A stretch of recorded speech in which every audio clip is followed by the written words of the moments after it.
बिल्कुल, दोनों दलों की अगर बात करें, यानी कि सत्ता पक्ष और विपक्ष दोनों तरफ की बात करें, तो हलचल बहुत ज्यादा तेज हो गई है।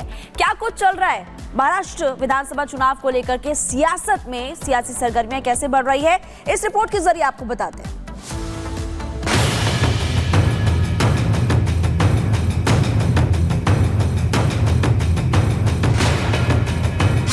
महाराष्ट्र में सियासत की नजाकत कुछ इस कदर है कि नॉमिनेशन के महज लगभग 48 घंटे ही बचे हैं और अभी भी हर दल में खलबली का दौर जारी है। कोई किसी को गिराकर सत्ता के शीर्ष पर स्थापित होना चाहता है, तो किसी को बिना मांगे ही टिकट मिल जा रहा है। अब टिकट बंटवारे और सीट शेयरिंग के इस खेल में कौन सा दल अपने साथियों के साथ न्याय करने में सफल होगा, ये कहना फिलहाल अभी तो मुश्किल है। एक तरफ संजय निरुपम को टिकट मिलने से वो गदगद हैं, तो दूसरी तरफ अठावले ने खुले मंच पर अपनी नाराजगी जताई। एक तरफ अबू आजमी धमकी भरे सुर में सेकुलर वोटों के न बंटने की दुहाई देते नजर आए, तो दूसरी तरफ आरपी सिंह गठबंधन पर कटाक्ष करते नजर आए। एक तरफ यासिर जिलानी महाराष्ट्र में सपा को खाली हाथ बताते नजर आए, तो दूसरी तरफ राशिद अलवी पार्टियों की स्वतंत्रता की बात करते हुए सपा को इशारा करते हुए नजर आए। और ये सब तब हो रहा है जब चुनाव के नामांकन में लगभग 48 घंटे का ही वक्त बचा है। महाराष्ट्र में आदित्य ठाकरे के सामने चुनौती बने खड़े मिलिंद देवड़ा ये जानते हैं कि अगर उन्होंने आदित्य ठाकरे को सियासी पिच पर पटकनी दे दी तो ये महाविकास अघाड़ी के लिए बड़ी क्षति होगी। तो वहीं संजय निरुपम टिकट पाकर खिले खिले नजर आए। निश्चित तौर पर यह मेरे लिए बहुत ही सौभाग्य की बात है। हमारी पार्टी के मुख्य नेता और महाराष्ट्र के मुख्यमंत्री माननीय श्री एकनाथ राव शिंदे जी ने मुझ पर विश्वास जताया है। मुझे आज दिंडोशी विधानसभा क्षेत्र से पार्टी का और महायुति का उम्मीदवार बनाया है। मैं उनके इस विश्वास पर खरा उतरूंगा, ऐसा मैं विश्वास जताता हूं। तो वहीं रामदास आठवले को भी एक भी सीट न मिलने पर उनकी टीस सामने आई और इशारों इशारों में गिव एंड टेक तक की बात कह डाली। तो अभी तक रिपब्लिकन पार्टी को एक भी सीट नहीं मिल रही है। ये रिपब्लिकन पार्टी का बहुत बड़ा, हमारे समाज के लिए बहुत बड़ा धक्का है। महायुति के नेताओं ने आरपीआई को इतना निगलेक्ट करना ठीक नहीं है। अठावले की नाराजगी से अगर आगे बढ़े तो यहाँ की सियासी फिजाओं में एक और शख्स नाराज है और शायद रामदास अठावले से कई गुना ज्यादा। समाजवादी पार्टी के प्रदेश अध्यक्ष तय करेंगे जहां संगठन होगा, और पहले कोशिश करेंगे कि हम लोग गठबंधन में रहें। अगर वो गठबंधन में नहीं रखना चाहते हैं तो वहीं पर लड़ेंगे जहां पर हमारी पार्टी को वोट मिलेगा, या संगठन है जो पहले से काम करते हैं वहीं पर लड़ेंगे, जिससे कि गठबंधन का नुकसान नहीं हो। मैंने 5 सीटें अनाउंस किया है, ये 5 सीटें मुझे देनी चाहिए उनको। मैं इंतजार करूंगा। जो लोग यहाँ सीटें देने वाले हैं वो अगर नहीं चाहेंगे कि भाई समाजवादी को नहीं लेना, तो फिर मैं मजबूर हूँगा और मैं 20-25 सीट फिर लड़ाऊंगा।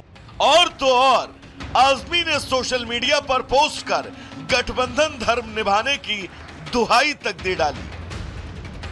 अब जब महाविकास अघाड़ी में इतनी खींचतान चल रही है तो बीजेपी भला इसमें चुटकी का छौका कैसे न लगाती।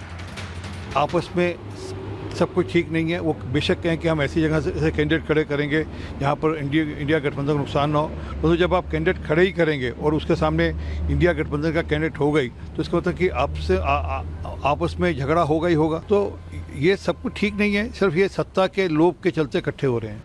महाराष्ट्र की सियासी फिजा में चुनावों की खुशबू के बीच महाविकास अघाड़ी शायद इस खुशबू को या तो समझ नहीं पा रही या फिर इस खुशबू में इतना मशगूल हो गई है कि उसे बस छींके आ रही हैं। लेकिन सत्ता में वापसी की बात का दम भरने से पहले आपको यह देखना और सोचना होगा कि इस सियासी खुशबू में अगर मशगूल हो गए तो मतलब चुनाव हाथ से गया।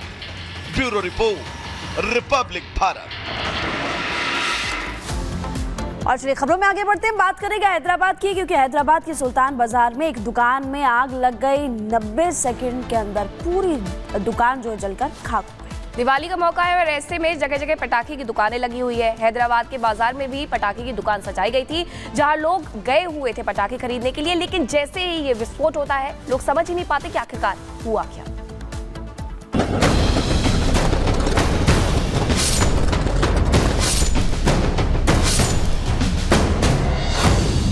एक मिनट में सब स्वाहा। बीच बाजार आग का मंजर। हैदराबाद के सुल्तान बाजार से आई इस तस्वीर को पहले गौर से देखिए, कुछ सेकंड देखते जाइए, थोड़ा सा और देखिए। अब अगर हम आपसे कहें कि अभी महज 60 सेकंड के अंदर ही ये पूरी की पूरी दुकान राख के ढेर में तब्दील हो जाएगी तो शायद आप यकीन न कर पाए, लेकिन कुछ ऐसा ही हुआ। पटाखों की दुकान में मौजूद ग्राहक कुछ समझ पाते कि उससे पहले दुकान के अंदर रखे पटाखे अपना काम शुरू कर चुके थे और आग का सहारा पाते ही वो अपने काम में लग गए। हैदराबाद में लगी इस आग को देखकर ही आप उस मंजर की कल्पना कर सकते हैं कि आखिर उस वक्त बाजार के हालात क्या रहे होंगे। आपको बता दें कि इस हादसे में एक महिला के झुलसने की खबर है, लेकिन गनीमत है कि वो खतरे से बाहर है। आग लगने के बाद का मंजर तो कुछ और भयावह था, क्योंकि जिस दुकान में आग लगी उस दुकान में देखते ही देखते सब कुछ खाक हो गया। लाइसेंस बिना लाइसेंस पे ये क्रैकर्स स्टार्ट करने के वजह से ये आग अंदर, इसका मोटिव क्या है, कैसा हुआ, अभी फोरेंसिक एक्सपर्ट तो आने पड़ेगा। कोई इसमें नुकसान नहीं है उनका, ये फायर वर्क्स का और ये फैमिली रेस्टोरेंट को बहुत नुकसान हुआ। शासन प्रशासन अब जांच की बात कर रहा है, लेकिन सवाल वही कि अगर इस आगजनी के बीच कोई बहुत बड़ा हादसा हो जाता तो उसके लिए आखिर कौन जिम्मेदार होता।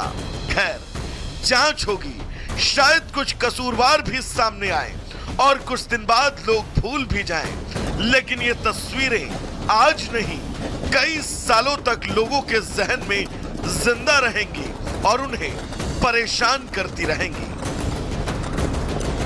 Bureau report, Republic Bharat.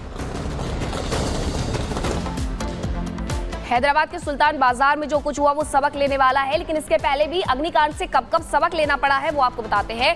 हर साल दीपावली पर ऐसी घटनाएं होती है और पिछली घटना से क्या सीख ली गई है, इस बात का खास ख्याल रखना चाहिए। बिना लाइसेंस की दुकानों को मंजूरी आखिरकार क्यों दी जाती है, ये सवाल भी है। सुरक्षा व्यवस्था का ख्याल इस दौरान क्यों नहीं रखा जाता, रिहायशी इलाकों में दुकानें क्यों लगाई जाती है, क्योंकि ऐसे में अगर कोई भी विस्फोट होता है, पटाखे की दुकान जलती है तो वहां ज्यादा बड़ा हादसा हो सकता है।